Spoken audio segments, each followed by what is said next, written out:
Yo, yo, yo, yo, yo, yo, yo, yo, yo. Hey, welcome to the Straight Sports Podcast. We're your hosts, Tushar, and Joshua? in this podcast, we will give our opinions on our favorite sports, which are basketball, soccer, and wrestling. All right, so let's get to the topics. Number 1, top 10 players in the current NBA. Go. Ooh, this is a tough topic. You know, when we're talking about the top 10 players in the NBA, it's hard to tell who are the top 10. There's so many great players in the NBA. Yeah. But the person that I have at number 1, shout out to Danny and Brandon, they're going to disagree because they have LeBron James as the best player in the world currently, but I don't have LeBron James as the best player in the world right now. To me, the best player in the world right now is Kevin Durant. He's number 1.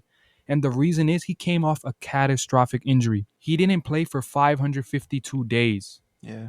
Then he comes in his first game and he played good. And then you see through the season, his stat line, he played 35 games. He averaged 26.9 points, 53.7% field goal, 45.0 field goal percentage from the 3, average 7.1 rebounds, 5.6 assists. He was phenomenal. You know, a guy who comes off that catastrophic injury and to play to still maybe to that level even better. Oh, he surprised everybody because usually when you have an injury like an Achilles injury, you don't come back the same player you were. And he didn't come back the same. He came back even better. Yeah. Then let's look at his playoff stats. Averaged 34.3 points, 9.3 rebounds, and 4.4 assists in 12 games in the 2021 playoffs. That is a staggering stat line. And then let's go to the Bucks series. Kyrie's out. James Harden's on one leg. Game 5. Kevin Durant dropped 49 points, 17 rebounds, and 10 assists. That is crazy. That's like a triple-double to an extreme level. Then Game 7. James Harden's still there, but he's on one leg. It's basically KD do everything. Dropped 48 points, 9 rebounds, 6 assists. And in Game 5, he had a clutch shot to give them a 4-point lead. And then in Game 7, people said, like, if his shoe size was like one less, they probably, that would have counted as a 3. And I thought that was game. And then next thing you know, the Nets are NBA champions because I believe they beat Atlanta. And with Clippers being injured, I believe they could beat Phoenix because Kevin Durant, to me, why I have him at number 1? He's the most unguardable player on the planet. You know, one-on-one, nobody can guard him. He can shoot over you. Yeah. He's a sniper. And the only way to guard him is you hope he misses. That's really the only way. Like, that's a crazy to think about, but he's just so great. Like, it's like, okay, just please miss, please. But Kevin Durant is the best player in the world due to those things that I just stated. And that's why I have him at number 1. Yeah. Number 2, Giannis Antetokounmpo. And I think why? I think he's the reigning finals MVP. You know, he is the defending NBA champion. You know, before he got injured, he had a stat line of 30.2 points, 12.8 rebounds, 5.1 assists. Really good numbers, yeah. And people were thinking like, oh, you know, like I think a lot of people are just thinking, oh, he had an elite finals. No, his whole playoffs was great. Yeah. You know, they were down 0-2 against the Nets. Yes, the Nets were injured and potentially that's how they came back because I believe the Nets were healthy. I think the Nets would have won the series. But still for him, you know, being down 3-2 to win a Game 6 and then Game 7 in Kevin Durant's house in Barclay to drop 40 points and 13 rebounds, that's what big time players do. Yeah. And if he didn't do that, you know, we're talking about the Nets winning the championship. That's just how it is. And down 0-2 twice, you know, against in the finals he averaged 35.2 points, 13.2 rebounds, and 5 assists. He, you know, in a Game 6, 50 points, 14 rebounds, and 5 blocks against the Phoenix Suns. I never seen a closeout game that good to win a championship. Yeah, it was clear that he really he wanted to win that championship so bad. He came back from a severe injury. A lot of people probably thought, you know, when he got hurt in Game 4 against the Hawks, a lot of people probably thought it was like, oh, he's not coming back this year. No, he came back and he dominated. He had big plays in the finals. Game 5, a big dunk. One of those, I believe, I'm not sure it was either, I think it was Game 4, he blocked DeAndre Ayton. Yeah, that was a special block. In Game 6, you know, he was sensational. He didn't miss any free throws. So that's why I have him at number 2. Number 3, LeBron James, and this is no disrespect on LeBron. I just, looking at Katie and Giannis, I just got to give their flowers. But LeBron James, when healthy, was an MVP candidate this season. Yeah.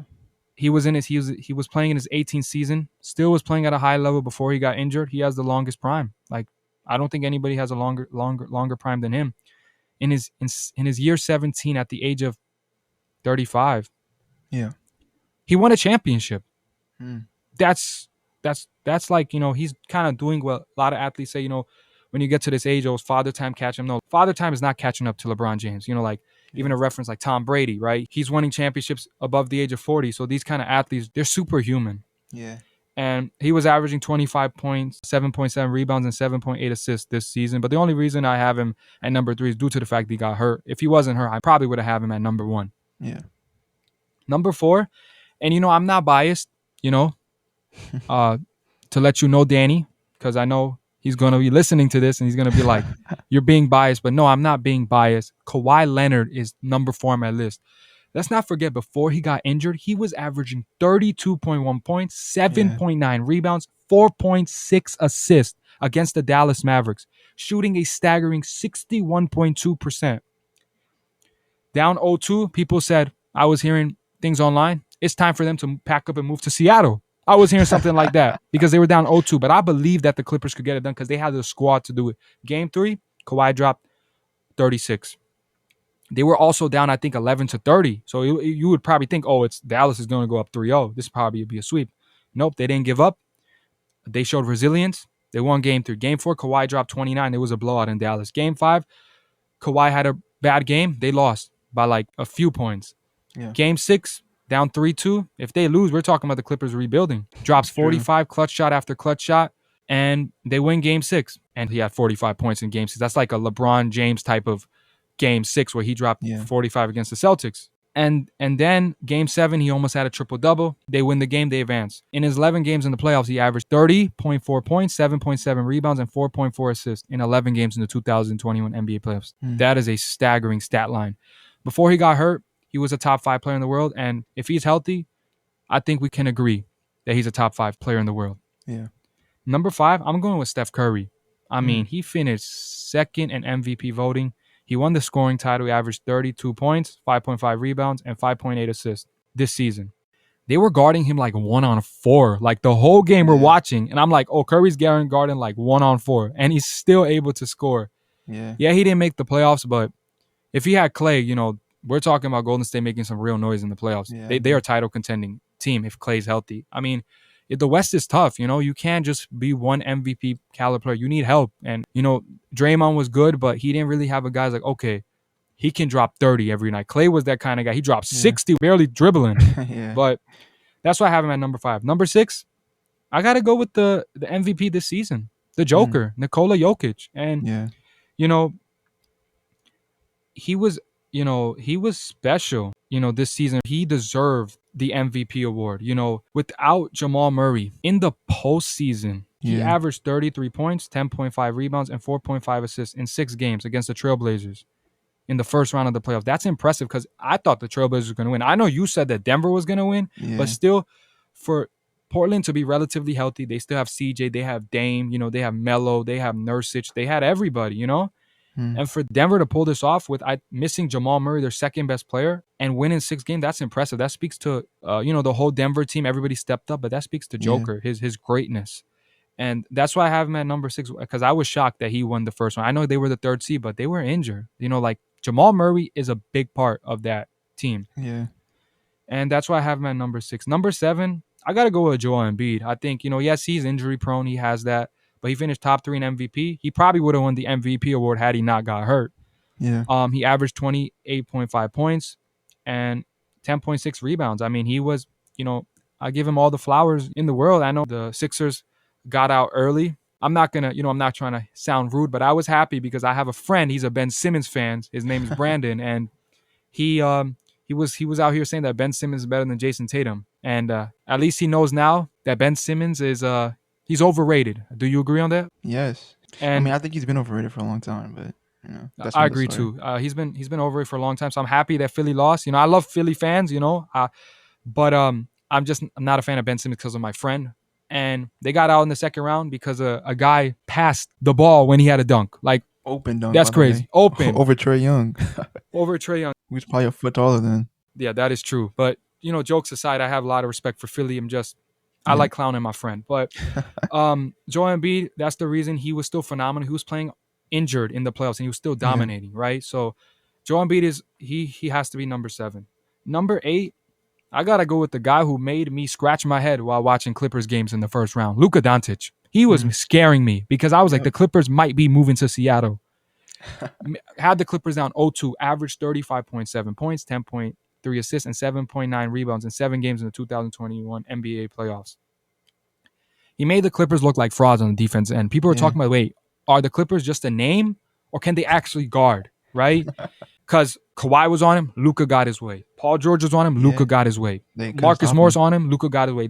Patrick Beverley had to get off the starting lineup because of how bad Luka was cooking him. And poor Patrick Beverley now is in Minnesota. But they got a good team there in Minnesota. But Luka made them look real bad, had them down 0-2, but the greatness of Kawhi and PG. If Kawhi didn't play to that level and PG, the Clippers probably would have been out. But Clippers still got the job done. And also, Luka Doncic in the Olympics got his team to the semifinals. A team in Slovenia who's never qualified with Luka qualified and got to the semifinals, and he averaged 28.3 points and 10.7 rebounds in Tokyo. That's impressive. That's a small country, and for him to do that, even if he didn't get any medals, top 4 is a special thing for that country. He made them proud, and one day, I think he's definitely going to win a medal with the Olympic team. I agree. Number 9, I'm going to go with James Harden. And I think it's because, me having him at number 9, a lot of people might think, wait, why you have him at number 9? It's because, he got hurt, Yeah. But when healthy, he's arguably top 5, right? But since he got hurt, I had to put him down in the list. But before he got hurt, he was in the MVP discussion, averaged 24.6 points, 7.9 rebounds, 10.8 assists. Like I said, he was playing at a very high level until he got hurt. I think he was playing the best basketball of his career. The passing, he was taking it to another level.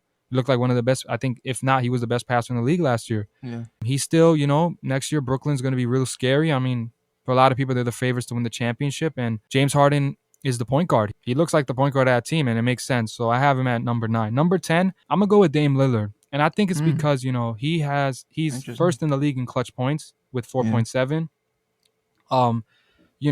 In the playoffs, he averaged 34.3 points, 10.2 assists, and 4.3 rebounds in 6 games in the 2021 NBA playoffs. Even though his team got early, it's because I feel like, he doesn't really have help, but he's been phenomenal. I mean, clutch, he's one of the most clutchest players in the NBA. I think he was the clutchest player. And look at the stat line. Look at game 1 against Denver, dropped 34, had 5 threes. Game 2, he dropped 42, but they lost. He dropped 42. Yeah. Game 3, he dropped 37. They lost. Game 4, he that was his worst game of the series. He had 10 only, but they won. Game 5 dropped 55. I think we all remember that game where he was hitting clutch shot after clutch shot, but Portland still lost? Like, whoa. And then game 6, he dropped 28. He was phenomenal in playoffs. I just think he's going to be in the Hall of Fame, in my opinion, but I think, he's going to, if he wants to win a championship, he's going to have to leave.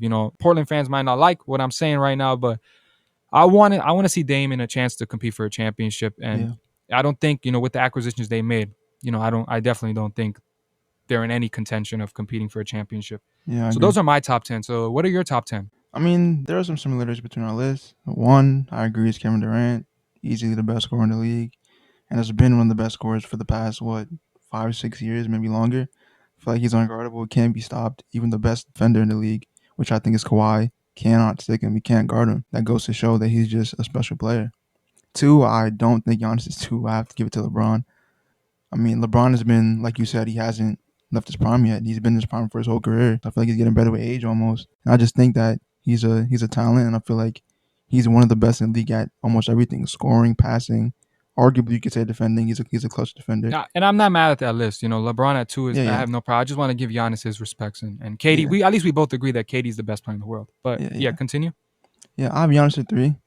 He was Finals MVP. He did have a great run, but I feel like a lot of that was because of injury. And I don't want to say that, like, I'm not going to, like, try to discredit him, but I feel like there's always some luck, and I feel like he had that, and that's why he won. Definitely. If the Nets were healthy, I mean, he's not going past the Nets. But He did win the championship, but he's Yeah. proved when he plays to his strengths, man, you can't guard him. He's very Yeah, dominant. unguardable. He is still one of the top players in the league. I have him at 3. 4 is Curry. Interesting. I don't know what else can be said. Like he won the scoring title last season. That was like to me one of his only seasons where he literally had to carry the offense. Like it was him. And he was guarded 1-on-4. Yeah, and they still almost made it into the playoffs. So I mean, I have to applaud him for that. Great talent, still the best shooter in the league, and probably will be. Yeah, he's the best 3-point shooter. The Dame is not. We're not even putting Dame on his level, right? Yeah, Dame is nowhere near him. But Dame is still. He's the second best, I think, when it comes to shooting 3. But Dame is still the most clutchest player in the NBA. Maybe Clay. After Clay is him. But yeah, Dame is up there, but he's nowhere near. He's not even on Curry's level, in my opinion. Curry was going crazy. He dropped 62 against Dame. Yeah, 62. Statement. He didn't have no KD. He didn't have no Clay. He cooked them. Yeah. All right, 5, I have Kawhi. I think he is the best defender in the league. Thank you. The best two-way player in the league, and arguably one of the most efficient player in the league. That series he had against Dallas was very special. Lights out. He wasn't missing. He locked in. I feel like he did what he had to do. He did let it go to 7, and he did let Luka cook him a couple times. But I feel like at the end he clutched. They made him look like frauds on the defensive end. Yeah, but I feel like he stepped up. Next, Jokic. I feel like Jokic, he's up there. Like I feel like I'm not sure what else he can do besides add defensively. He's still one of the best passers in the league. He's an elite scorer. He has a post game. He pretty much does all you want out of a top big man in the league. Do you think he's the best center in the league right now? See, when I think of center, I think of like a two-way player. So I can't give him that, title yet because he so can't you would defend. go with Embiid? Yes, even though I do have Embiid lower down on the list. And I feel like he's the opposite of Rudy Gobert. If you were to put them together, like they'd be like the best center ever. Because Rudy Gobert is just a defender. Yeah, if you combine their strengths, then he's gonna be the best center ever. Yeah, he might. Maybe not ever, because I can't disrespect those greats in back. But I do agree. Like current era, yes. But I have him as number 1. Like best center in the NBA. Yeah. Like he's the best. He's number 1 at that. But next, I got Luka. Cooked the Clippers. Luka Magic. And I genuinely thought that he was going to beat them in 7. Like I thought he was gonna win Game 6. Honestly, he got me. He was making me bite my nails watching the game. But thank you, Kawhi, for saving me and my friends didn't have to make fun of me. So thank you, Kawhi. Yeah, but Clippers stepped up. He couldn't get it done, but I feel like he has real potential. He will be the face of the league one day, and I feel like he's steadily climbing up the list. Think about it. If he has one more star, like if he has a superstar with him, he probably could win a championship. I agree. One superstar, give him 1 star. I mean, if Luke and Kawhi teamed up, woo, we talking about 3 peats. Great duo. Maybe not 3 peats, but they can win a title for sure. Yeah. Next, I got Embiid. He was an MVP candidate. He is one of the best centers in the league, but I feel like his injury history just has to keep him lower on the list. Same with some of the other players I have coming up. I feel like I can't put them higher because you never know whether they're going to have a good season or if they'll play like all the games or not, So that really took him out the MVP race was his injury. So who knows, For sure. Next, Harden. He did have a great year, but I feel like that series in the playoffs kind of like tarnished it a bit because I feel like if you're out like that, just don't play because it was like he was hurting them or he was helping them. Yeah, when he was playing Game 5, 6, and 7, literally he didn't really look like he was helping that much. Yeah, literally just taking up minutes. He added nothing to the team. I guess his gravity is like something that someone could attribute to him being on the floor, but I just feel like it wasn't enough. I agree. And 10 I have AD. He's way too injured for me. I was debating between him and Dame, but I had to put him on the list. He's just too talented. I mean, when healthy, he's top 5, no question about it. Arguably. Yeah. Special injury player. Prone. Him and Kawhi are like the two. These guys are top 5, but they're injury prone. Yeah, I agree. Let's move on to topic number 2, our first part of it. So what do you think, Josh? Like this season in the NBA, which team has the most pressure going into this season? I think it's the Lakers. They have this roster that they constructed. They put together every piece that LeBron wanted. He got Westbrook. He got his shooters. He got some of his old friends even. So I feel like this is arguably one of the better rosters he's had. And he has to take advantage of it. And I feel like the Lakers, it's a winter bust for them because no one was really having them as like favorites before. They knew Anthony Davis' injury history. And I feel like everyone had the Nets touted to win. So I feel like this season is Lakers. Like they have to show something. What are your thoughts on that? So before I go into my thoughts, I just want to say one thing. My friend Danny told me that Kawhi is number 52 on these top NBA players. Yeah. So I just want to shout him out because he's wrong. You got to stop hating Kawhi as a top 5 player.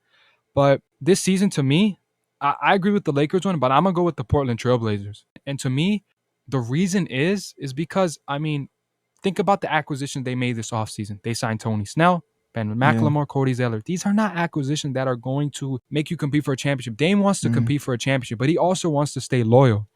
And I feel like there's a lot of pressure on them because let's say they get an early exit again. And let's say Dame plays the whole year. Is Dame going to leave then? Is Dame like, okay, now I think it's time?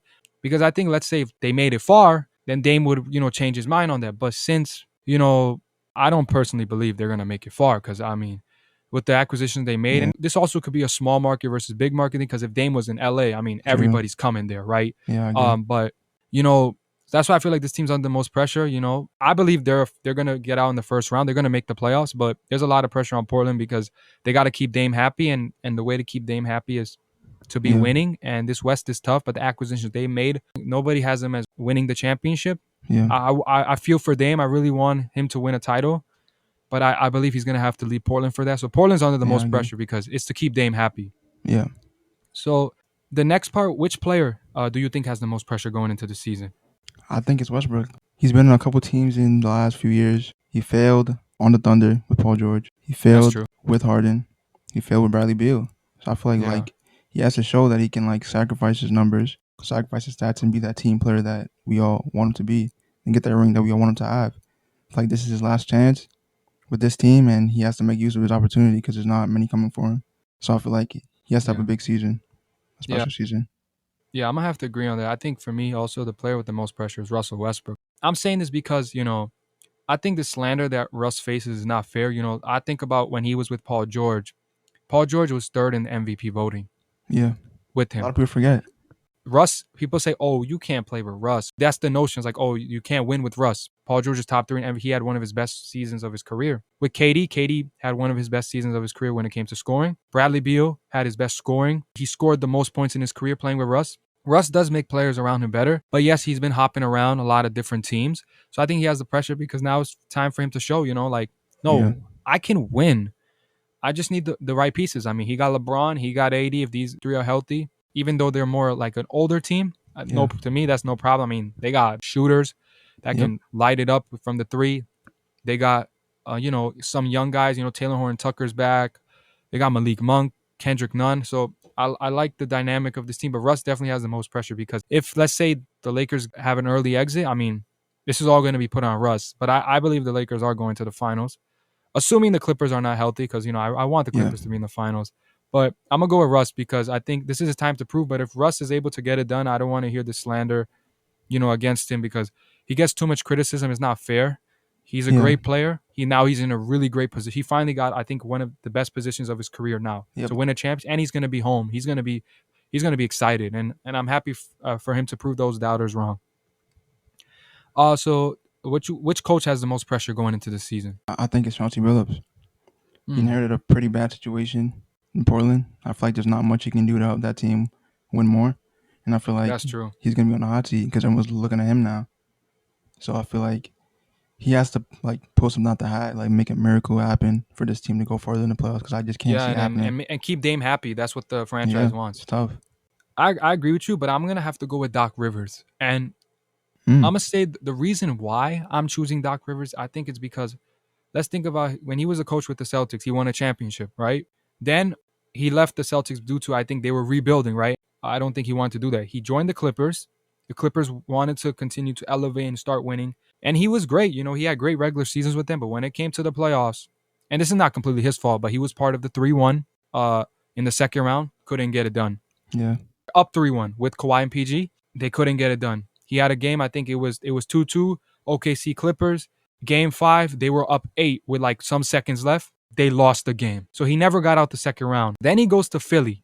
And you think this is a fresh start from Philly's the number 1 seed in the East. Everything's looking great. We're not fully blaming Doc Rivers, but he's been part of these things where he's lost big leads or he's lost the series being up.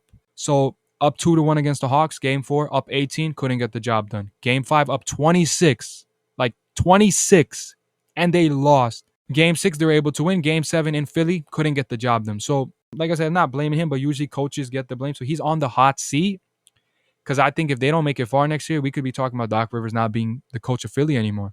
Philly fans are, they don't have patience, and I think that's a good thing. They want success, and it looked like this was the year. The team let them down, and Doc Rivers is going to get scrutinized a lot for it because that's how it usually happens with coaches.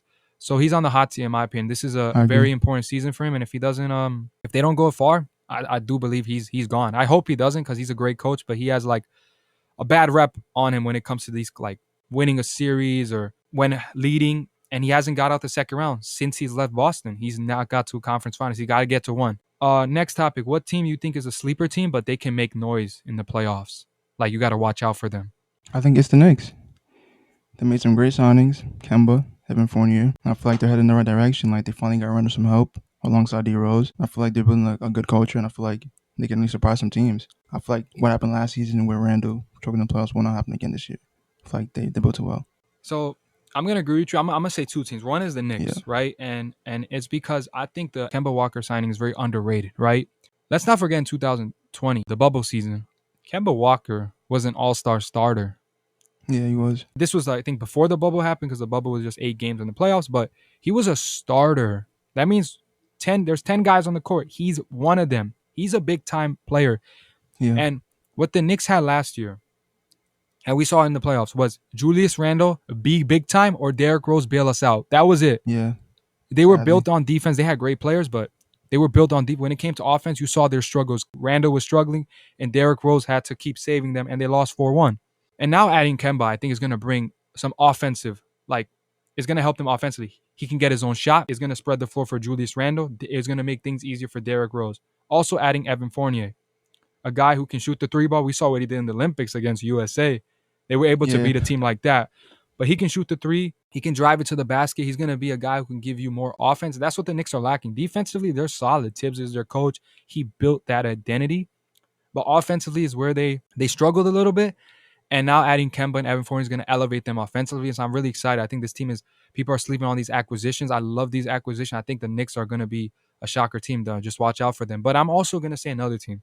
Indiana Pacers is also another team I think yeah, people don't sleep on because Rick Carlisle is the coach of Indiana now. He won a championship, and and the championship that he won in Dallas, I'm not gonna say it was the toughest one, but it was one of the toughest ones. I mean, I think they beat the Lakers, right? First, yeah. and then led by Kobe, one of the greatest Lakers ever. Mm-hmm. Then they played OKC, those three, Russ, James, and, Yeah, and KD. But at that time they were a little more younger. Still beat them. Then that big three that was formed in Miami, they yeah. they beat him. He was part of that Special run. special run. And nobody thought they were going to beat the Heat. That was still shocking to this day. And now him going to Indiana, having LeVert, who thank God, we know he got traded from Brooklyn, and we found out that he had this kidney cancer. He's recovered, Yeah, so I'm very happy they were able to detect that. Like they were able to find out, by doing the test because he was traded, and is sometimes everything happens for a reason. Now he's back and he's healthy, and that's all that matters. So I'm happy, and he's a big time player. We saw what he did in the yeah, Nets when as a six man, he's a beast. Now being a starter, one of those franchise caliber players, he's big time. Then you have Sabonis, all star. He's a great passer. He can score the ball in the post, and he grabs rebounds. He's a big time player. And then having Michael Brogdon and Miles Turner, this team that they have, I think this is a team to sleep on. They're really good. They have the talent, and Rick Carlisle is going to be a great coach. I mean, he's a yeah, champion. He knows how to win. He's proven that already. yeah. I like the Indiana Pacers as a team. So watch out for the Indiana Pacers and the Knicks. Those are two sleeper teams. All right. Next topic. What are some of your favorite parts of Monday Night Raw? And what are some of your predictions for the SummerSlam matches? Yeah. So my favorite part of Monday Night Raw, you know, I always told you that Monday Night Raw was the B show and SmackDown was the A show. Monday Night Raw to me, sometimes like they always do the same matches and you lose Yeah, interest. But the one thing that I liked about Monday Night Raw, I think is the backbone of the show, that's carrying the show, is the formation of RK Bro, Randy Orton and Matt Riddle. This formation, this pairing of a guy like Riddle who's like so kind, has that nature, where Randy Orton has this viper nature. He just turns on you whenever he wants. When he uses you, he kind of just throws you away. That expression, just kind of like, okay, I used you already. I'm done. I'm good. I don't need you anymore. So yeah, to pair these two kind of people together, and the fans love it. You see like they keep chanting RK bro, RK bro. So it's definitely like I really like when he came back, and then he said I don't want to, why would I team up with you? And then at the same night fought AJ Styles. Matt Riddle came to help him because of Omos, the big Colossus, and then Matt Riddle's like, come on, let's do it. And then next thing you know, Randy Orton hits him with an RKO. The next week, uh, Matt Riddle comes like, oh, you were teaching me, about yeah, the RKO because I was doing it wrong. and then he fights AJ Styles, Matt Riddle, and Randy leaves him, and then Randy fights Omos, and then Matt Riddle comes to save him at the end, and then Randy Orton's like, you had my back, and now let's do this, right? Now our RK Bro is back, and they're gonna fight at SummerSlam for the Raw Tag Team Champions against AJ Styles and Omos. So I like this formation. It's a really good pairing. They have great chemistry. So that was my favorite part of Monday Night Raw. My favorite part of SmackDown, like I always say, SmackDown has no flaw. This is the show.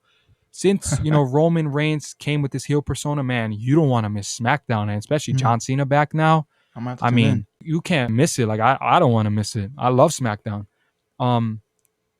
But I have two favorite. My favorite part has to be the John Cena Roman Reigns promo. I mean, they were going at personal levels, like taking shots at each other.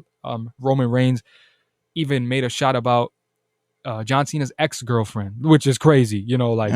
Taking a shot, like kind of using Nikki Bella. So it's crazy. And then John Cena saying how you're protective.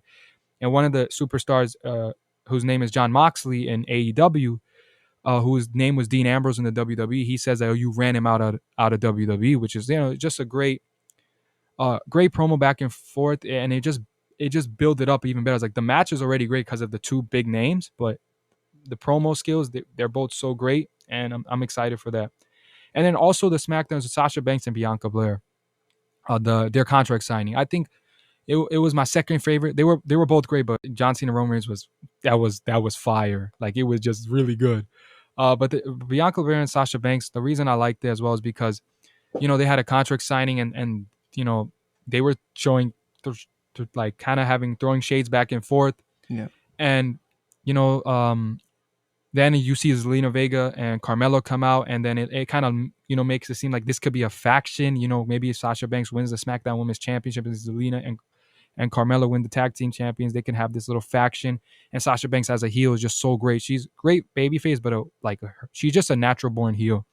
So it was a great contract signing, and then and it was just really cool. It's just a great build up to SummerSlam, because we saw what they did at WrestleMania. Sasha Banks and Bianca Belair, the first time two black women's main event WrestleMania. That's a big thing. That's a big step. Their match was like, it exceeded all expectations. Now we get a part 2 in SummerSlam. Can't wait.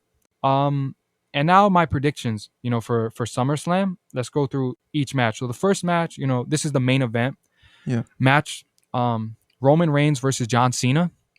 This won't be the first match, but just gonna tell you, who I think is gonna win. So, this is a hard one because John Cena is the most decorative WWE superstar. He's a 16-time WWE champion. If he wins one more, he's gonna pass Ric Flair, and he's gonna have the most all time. But it, to me, just doesn't make sense that John Cena was gonna win, because Roman Reigns on another level. He's the head of the table. He's the tribal chief, and it just makes sense that he's gonna win the match, because John Cena right now, if he wins, okay, this is John Cena's elevating to even a higher status. He's already high, like he's high. He has a high stature in the WWE. That's what I meant, right? Yeah. And Roman Reigns, if he loses this match, this can look bad at him. He's like, oh, he lost. Yeah. You know what I'm saying? And now having, so to me, John Cena losing is not going to affect him as much as Roman Reigns. So it just makes sense. Roman Reigns on fire. John Cena is right now a part-time WWE superstar. Roman Reigns is full-time. You got to go with the guy who's on fire. So I think Roman Reigns is going to retain the Universal Championship. Yeah.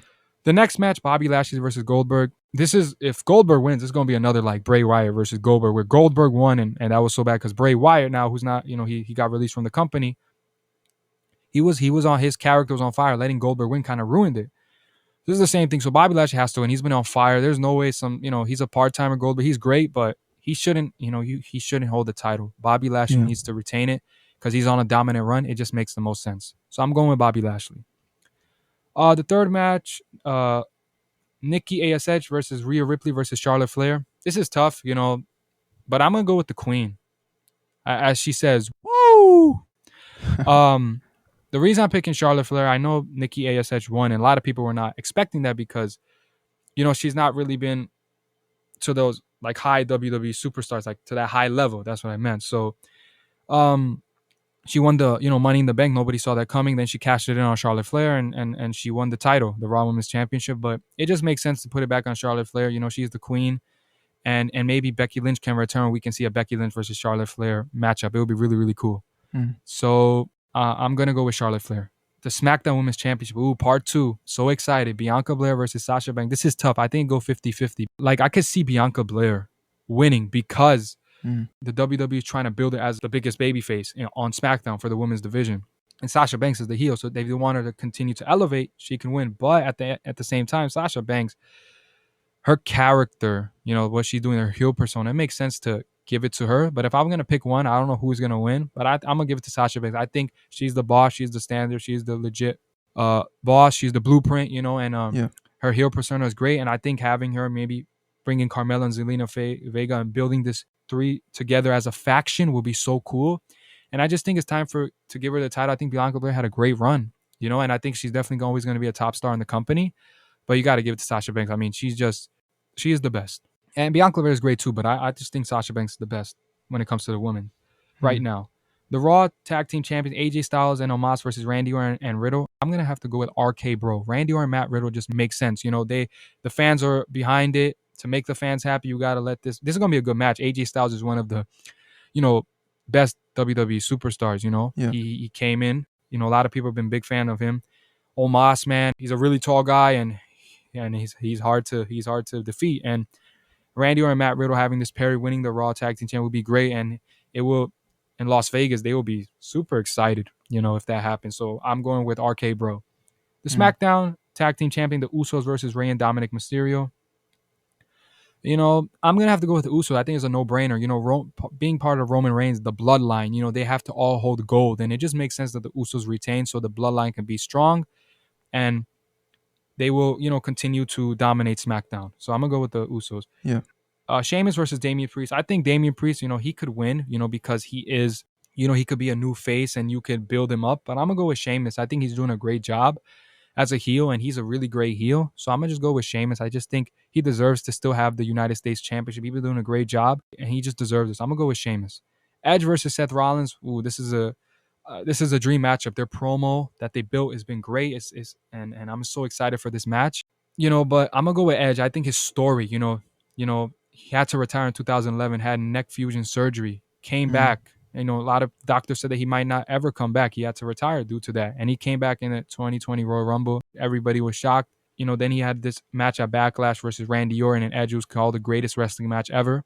And then unfortunately he got injured, and then he missed a lot of time. He came back to the Royal Rumble. He won the Royal Rumble. He main evented WrestleMania with the Tribal Chief and also Daniel Bryan, which right now we're not sure. There's rumors that he's going to be in AEW.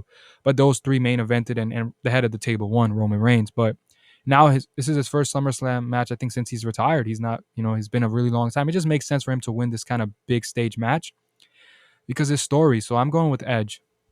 Drew McIntyre versus Jinder Mahal. So, I should say Drew McIntyre because he's like a top baby face, but I feel like if Drew McIntyre lost, I don't think it's going to be a big loss because he's already I think if he loses, it has to be from interference, right? Because So let me make this clear. So yeah, I think if he does lose, I guess it is a big deal because he is a top star. But if Jinder Mahal wins, it's going to be a bigger thing because also rep that Indian nation because I'm repping that Indian blood, so I gotta go with my boy Jinder Mahal. I think he should win. I think it's going to elevate his career if he beats a guy like Drew McIntyre, who's one of the top superstars in the company. So, but I wouldn't be shocked if Drew McIntyre win. But I think if Jinder wins, it has to be through like a distraction. But because if he beats Drew clean, that doesn't look good.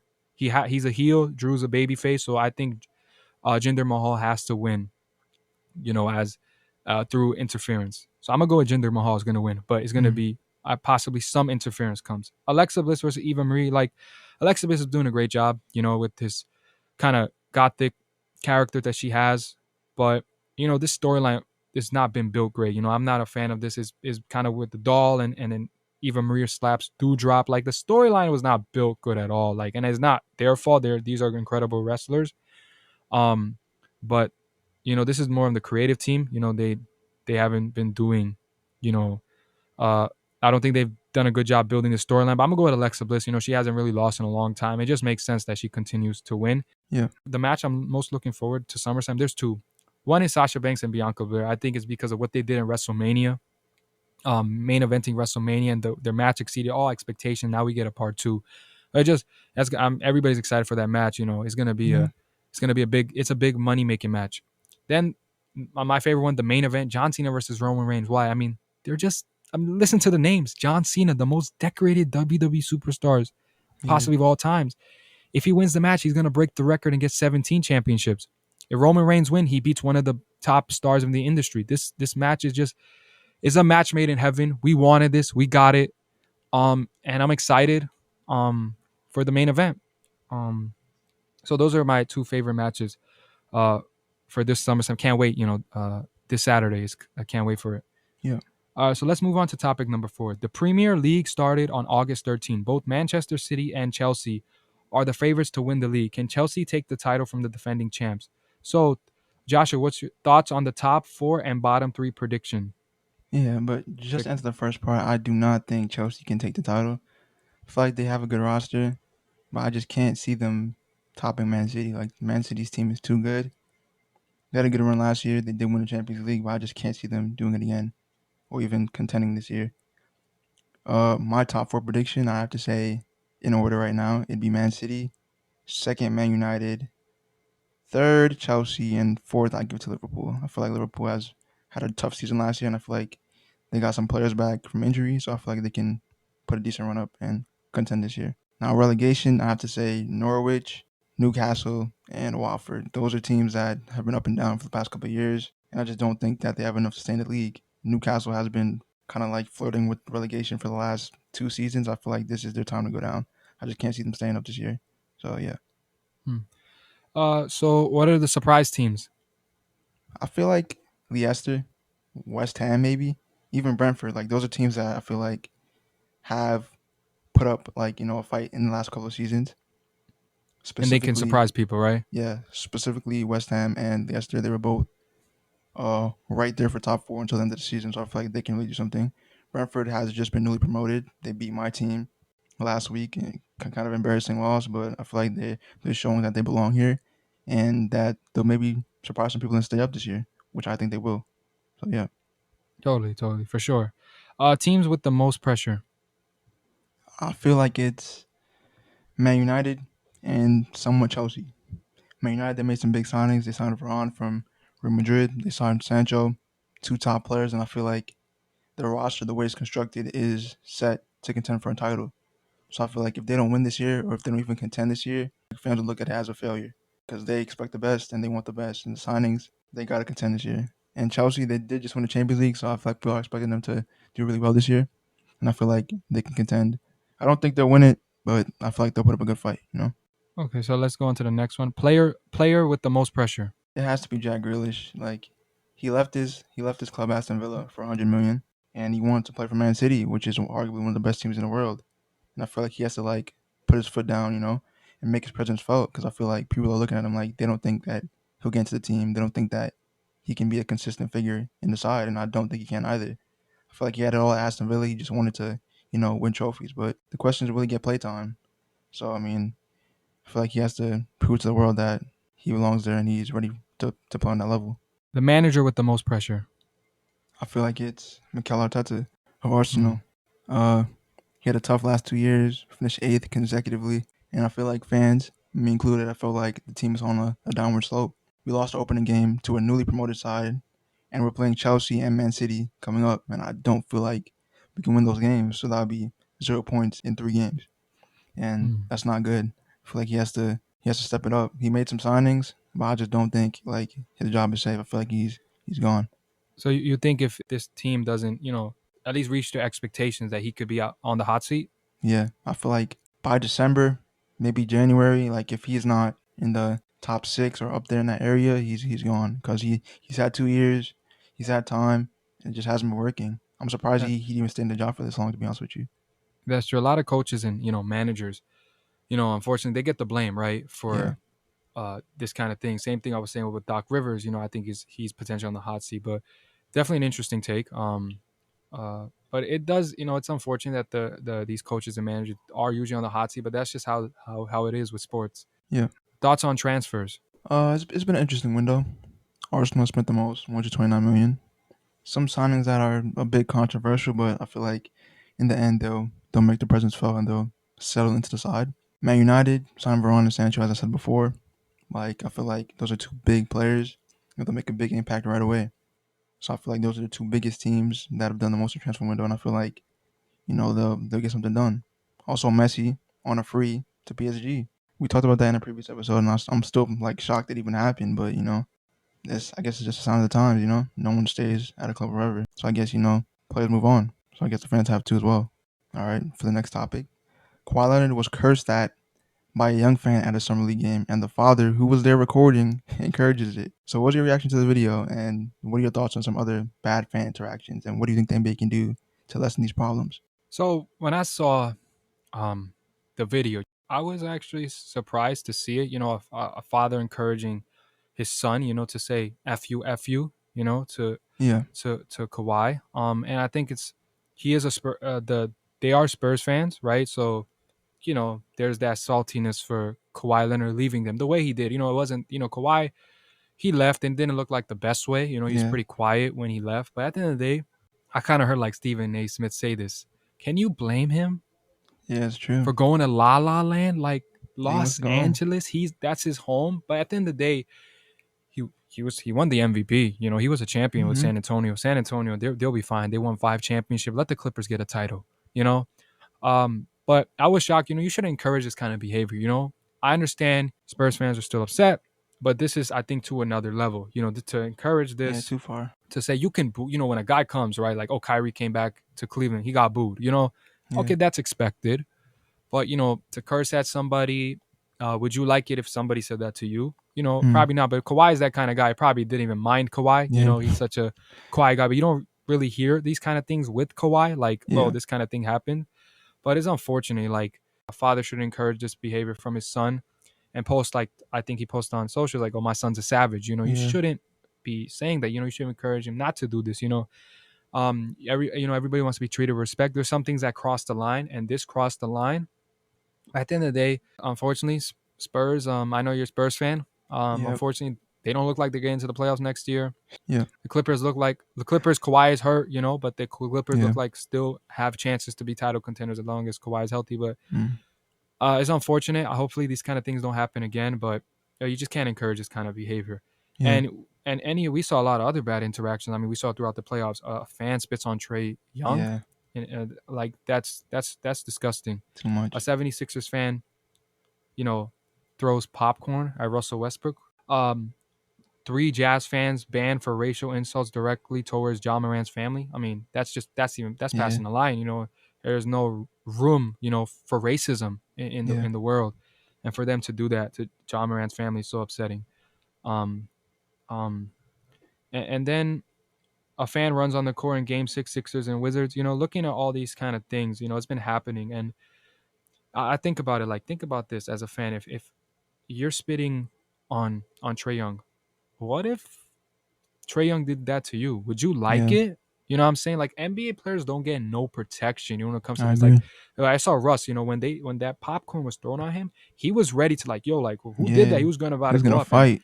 yeah, and like the players can't do anything. Now if the player touches the fan, now the player gets a fine, Yeah, and this happens. But when a fan does it, why is the fan excused? I know he I pays for agree. the ticket, but you can't, he or she, whoever the person is, pays for the ticket, but like, that's inexcusable. Like, the players deserve more protection. Yeah, I agree. And the NBA has to do something about it. I think what you can do is just ban them for life, or ban them for like a year. Hopefully Yeah, that will teach them. Maybe even you know throw them into jail if needed. There's some things that cross the line. yeah, At the end of the day, these are human beings. They have emotions. Just because they get paid the big bucks, they get to pay the big moolah. You can't be doing things like that. If, like I said, if somebody did that to you, you know you wouldn't like it. So let's stop this. We just want to yeah, enjoy the game of basketball. These players have blessed us, allowing us to watch them play at such a high level every day, and let's just continue the entertainment. And these kind of fans, if they pass the line, they should be banned. Some high measures should be taken, because I don't think if they take low, like, not too many high measures, I think these things will happen again and again yeah, and again, right?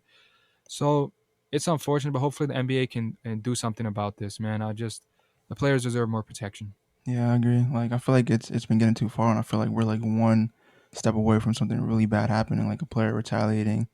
Who Yeah, knows? and Because I can you feel like blame them too, yeah, right? you Like, if can't. they did it, and you're an emotion. Like I don't want somebody to spit on me, throw popcorn Yeah. at me. That's just wrong. Yeah, it's really getting out of hand. I feel like the police really have to step in because I feel like fans really don't care about getting banned. Like they'll take their 15 seconds of fame, they'll take their little moment of being, being in the limelight, That and I is feel like they true. don't really care about the punishment because a It has ban to is be just a an ban. extensive punishment or Yeah, because you can still watch the police. games on TV. That's really not a problem. You gotta either fine or really like enforce some jail time because I feel like maybe not jail time, but like some like detention or something along those lines. Cause I feel like these fans like they don't care. And I feel like it's getting worse and worse.